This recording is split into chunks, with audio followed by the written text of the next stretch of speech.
12টি পেনের ক্রয়মূল্য 8টি পেনের বিক্রয় মূল্যের সমান, তার লাভ কত? তাহলে দেখো, 12টি যদি আমি পেন কিনে থাকি সেটা আমি বিক্রি করতে পারছি 8টা বিক্রয় মূল্য করলে যা দাম পাবো 12টা ক্রয় মূল্যের দামের সমান হবে।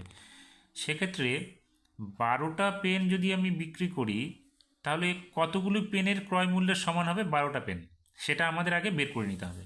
তাহলে আমরা এখানে 12টি পেনের ক্রয় মূল্য হবে, কতটি পেনের ক্রয় মূল্যের ক্রয় মূল্যটা হবে, এখানে বিক্রয় মূল্য হচ্ছে কয়টি পেনের ক্রয় মূল্যের সমান। তাহলে আমরা বিক্রয় মূল্য বের করব 12 ইন্টু বেশি হবে, তাহলে 12/8 করব।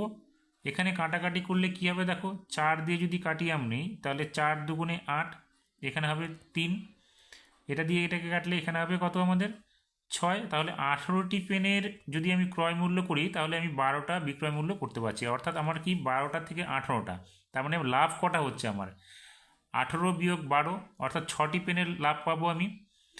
সেক্ষেত্রে আমার শতকরা লাভ কত হবে 6/12 ইন্টু 100, কাটলে কত হবে দেখো, 6 দিয়ে এটাকে কাটলে কত হবে 2, 2 দিয়ে এটাকে কাটলে কত হবে 5, 50 হবে। তাহলে আমার 50% আমার লাভ হবে।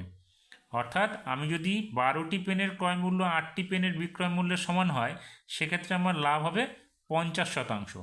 অপশান হবে এখানে 25%, 33%, 50%, 66%। উত্তর হবে আমার 50%।